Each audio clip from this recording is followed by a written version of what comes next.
All right, let's move on to the SEC. Kentucky, Tennessee. Kentucky 3.5-point underdog at home in my backyard. I have some people coming into town, staying with me. We'll be out for this game. It'll be fun.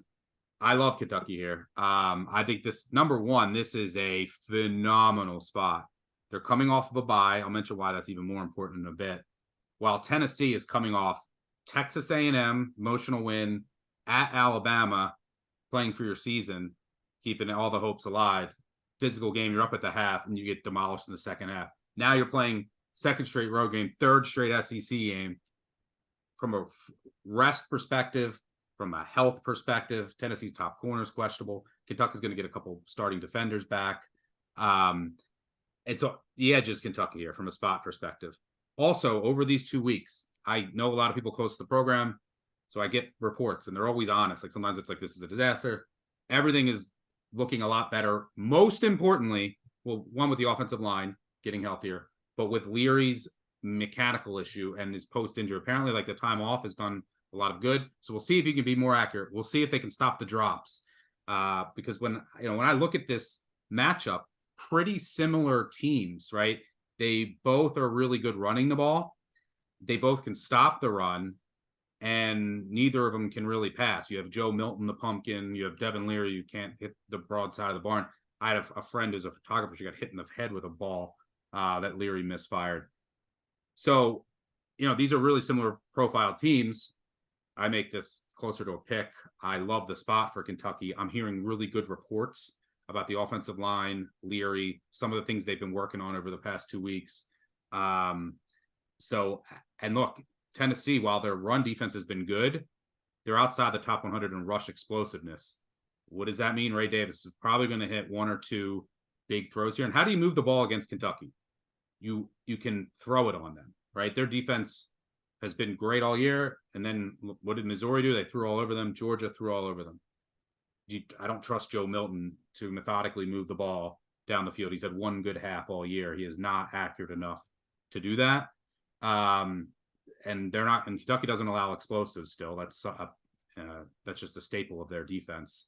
So, and look, the Tennessee rushing offense with Wright, Small, and Sampson has been really good. They're averaging 6 yards per carry over 200 attempts, but they're only 2 road games against 2 other strong run Ds. 46 rushes, 172 yards. That's 3.7 yards per carry.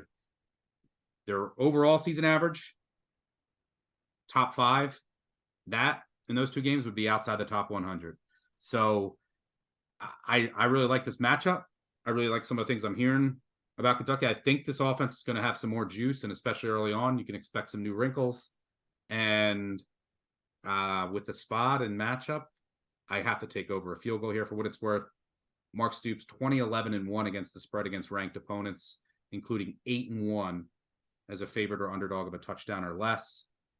Give me the Cats here to get back on track against a Tennessee team that I haven't believed in all year. And outside of their home stadium this year, they were blown out to pieces by Florida and then were outscored 27-0 in the second half by Alabama. Give me Kentucky here. You and I are going to go at it this weekend.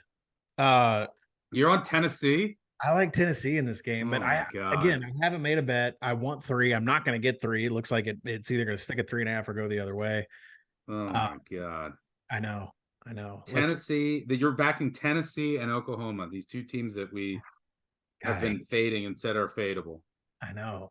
Well, I mean, the Tennessee fans should be happy, right? I mean, after all that summer stuff about how I don't know how the hell you get over your win total, they'll be happy that I'm pretty sure I'm going to play them here. I just don't know how I'm going to play them. So listen, we're not a trends podcast.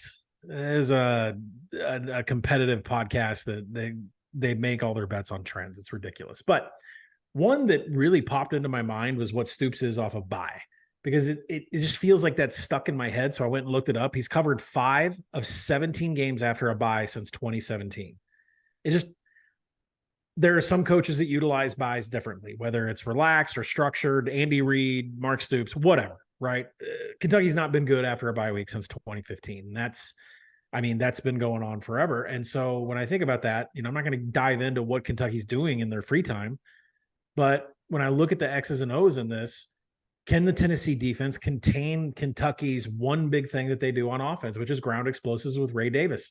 I think the answer is yes. I mean, the Volunteers are 6th in rush EPA allowed. They're top 35 in stuff rate. They're 11th in line yards. Their strength of schedule is 22nd, it's top 25. I mean, that would make me think that they're going to be able to stop the one thing that the offense can do. Now, if Devin Leary just pops up and it's like the best version of him, I can't handicap that. I haven't seen it all year.